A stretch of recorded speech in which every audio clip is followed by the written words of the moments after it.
Hey, I'm going to Starbucks. Do you want anything? Yeah, give me a vodka martini, shaken, not stirred. They don't have that there. Just an Americano, if possible. Jones Vibes. What's up, YouTube friends? My name is Danny Jones, and welcome to Jones Vibes. First and foremost, thank you so much for clicking on this video, and if you like the content, please go ahead and click subscribe, as well as hit that notification bell. That'll keep you up to date when I make more content. And today, we are talking about an iconic character. That's right, we all know him. His name is Bond.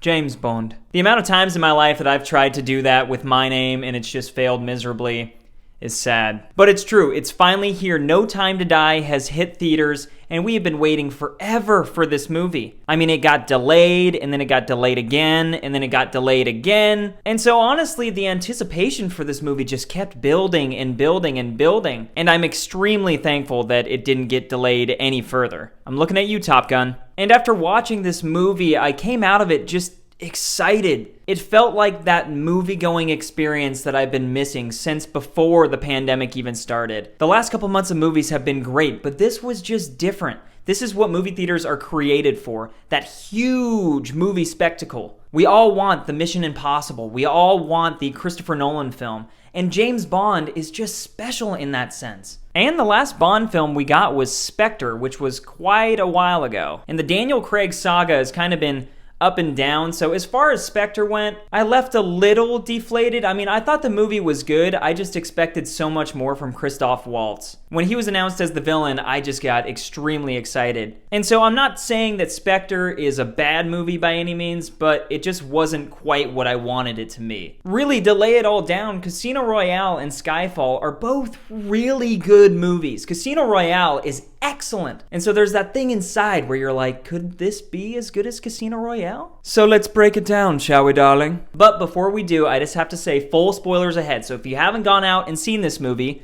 you should. But that being said, there's full spoilers ahead. If you have seen the movie, here we go. So, No Time to Die. The wife and I actually caught a matinee of this movie, which sounds kind of fancy. And I know I'm generally a pretty positive movie reviewer. Oftentimes I get out of a movie, whatever it is, and I'm like, that was awesome. But truly, this was awesome. It was probably the best time I've had in a movie theater since Mission Impossible 7. And truth be told, nobody does run like Tom. Just look at him go.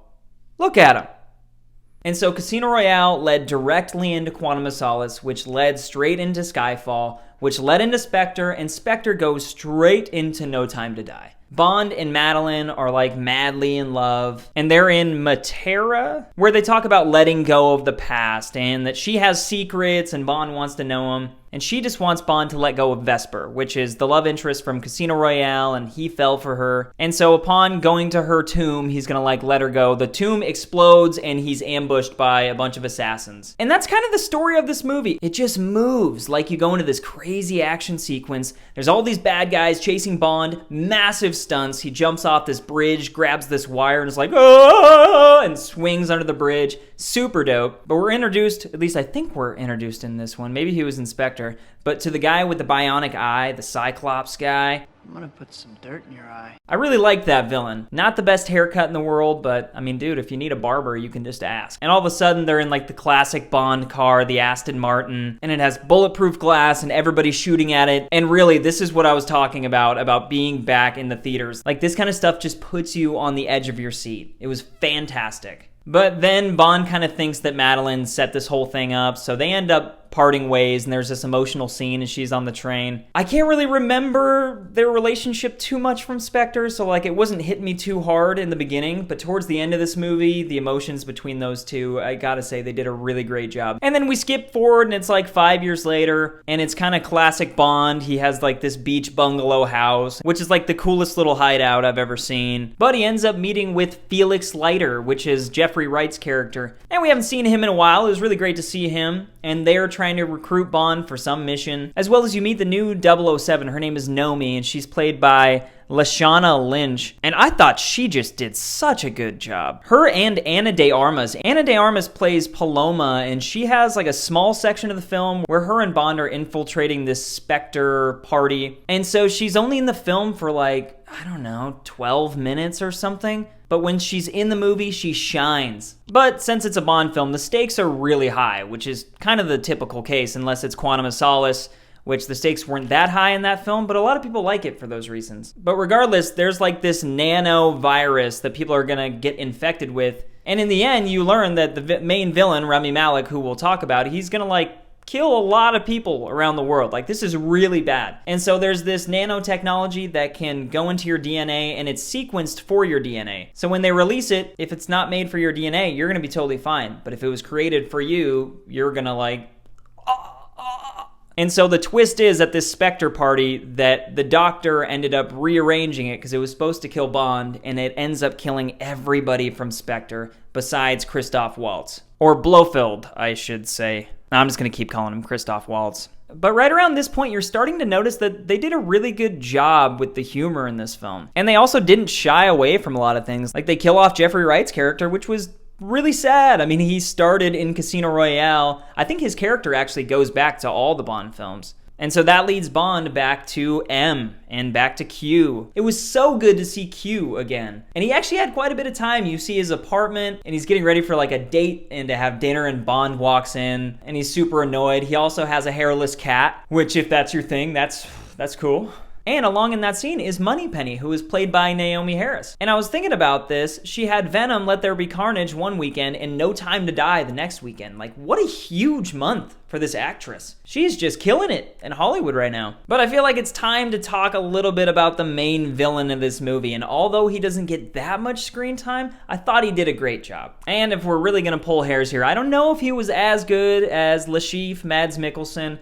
I mean, he's probably my favorite Bond villain in all of these movies, at least. And then next would be Javier Bardem. But I really didn't think that I would be as impressed with Rami Malek's performance as I was. Like I said, he didn't get a lot of screen time, but his character's name's Safin, or Safin. I think it's pronounced like that. And so we flash forward to the beginning, and he is outside of Madeline's house. And she's a little girl. She's there with her mom.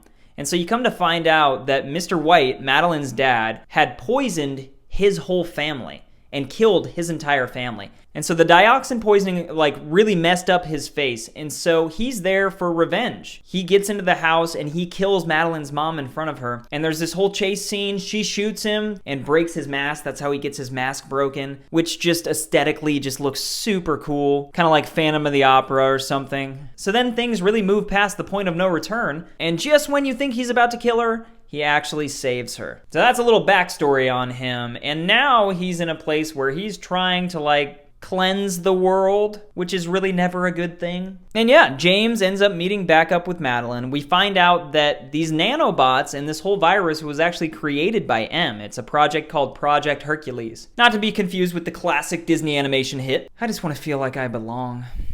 And Madeline ends up kind of getting set up, and she has to kill Christoph Waltz. She has the nano dust on her wrist. And so when she sees James, there's a little rub there. And you know, you're like, ooh, dude, you got some of that? You got the grodies on you. So he has this long confrontation with Christoph Waltz's character, and he does end up getting the details on what he needs to know. I mean, Madeline really is the key. She knows Safin, she knows what the plan is, and he ends up rubbing the little Dinobots on Christoph Waltz, and Christoph Waltz like dies. So another one bites the dust, but you know, Madeline disappears and Bond has to go find her. So when he finds her, there's this little child. And you're like, no way, Bond's a dad. Which is pretty evident. She has his eyes, very blue eyes, and I'm pretty sure they distinctly cast a little girl that had bright blue eyes, just for that reason. But Safin and his men are pretty quickly, they're coming after him. And I wanted to point out one thing that maybe you could let me know in the comments if you saw this and you understood this, but the little girl is in the back of the car, and she's like, Mom, like, I have a mosquito bite.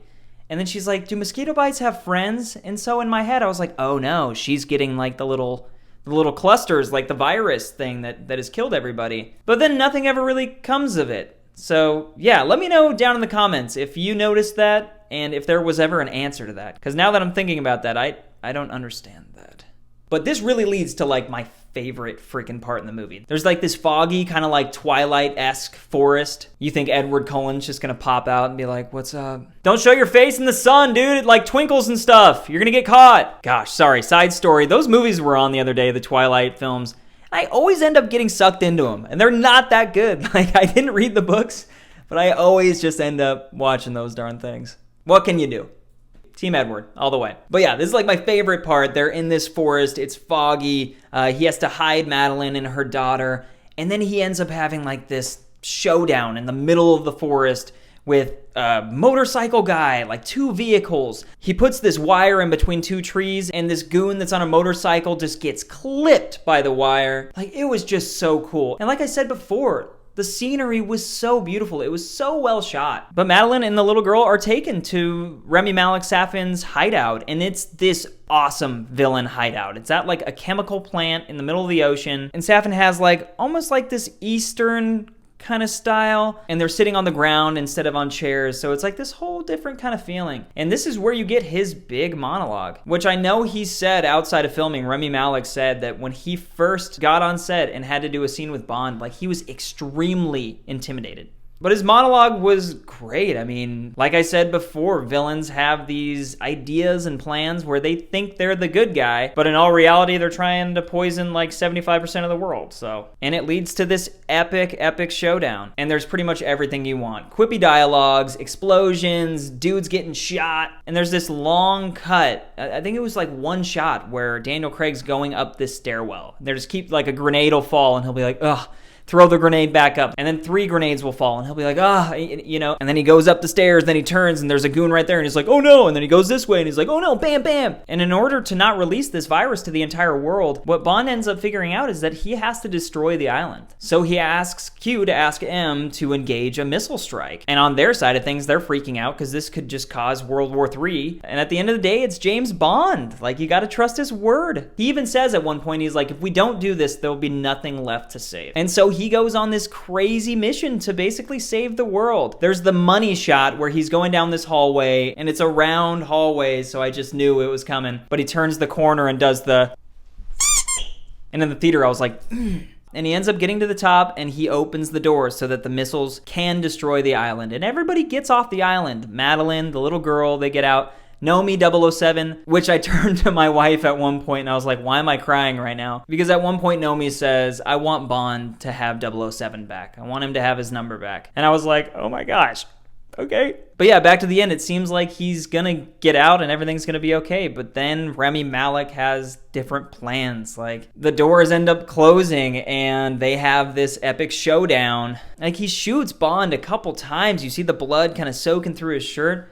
You're like, oh no, man. But what I forgot was that Safin has the virus around his neck. Like, he has it right here. And so he ends up smashing it and hitting it against Bond. And so then there's the realization that neither of them can ever touch anybody again. If they touch anybody, they'll kill them. And so pretty quickly after this, yes, he kills Safin, which Rami Malek, you were awesome in this film. I commend your performance. So great. But then it moves into this territory, this like unknown territory with Bond. I was like, wait a minute, they're not gonna do this, are they? And he's like dragging himself and he gets the doors back open and then he's like, Q, get Madeline on the radio.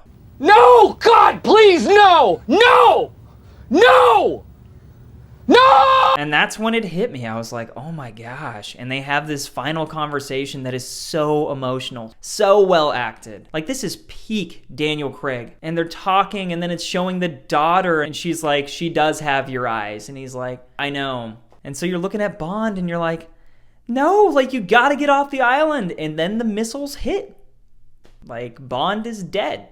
Like, they killed James Bond in this movie. And I know maybe that might get a lot of hate online for people that are like, they should never kill James Bond. I don't know. Like, truth be told, I haven't seen all of the Bond films. Like, I don't even know if they've killed James Bond before, but I'm pretty sure they haven't. But it worked well for me. I mean, the final send-off for Daniel Craig and him sacrificing himself to save the world in the end, like, wow, that is just beautiful. And that's really it. I mean, M and Moneypenny and Q and Nomi, they all get together at the end. They have some tea and they kind of like say some words. And then it shows Madeline and her daughter like driving away. And that's it.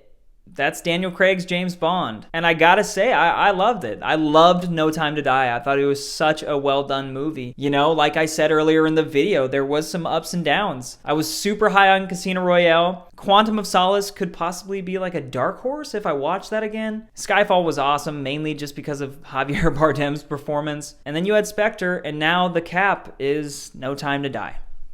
And everybody immediately after is like, who's going to be the next James Bond? Let's figure it out. But how about we take this moment and just celebrate Daniel Craig? Like, what a run. Such good movies and such a good James Bond. But I am curious what you think. Please let me know in the comments what you thought about this movie. I might be overhyping this, but I just thought it was a fantastic ride. But anyway, that's about all I have on James Bond, No Time to Die. I hope you're all doing well out there. If you like this video, please go ahead and click that subscribe button. I got plenty more content on the way. So thank you so much for listening, and I will see you next time.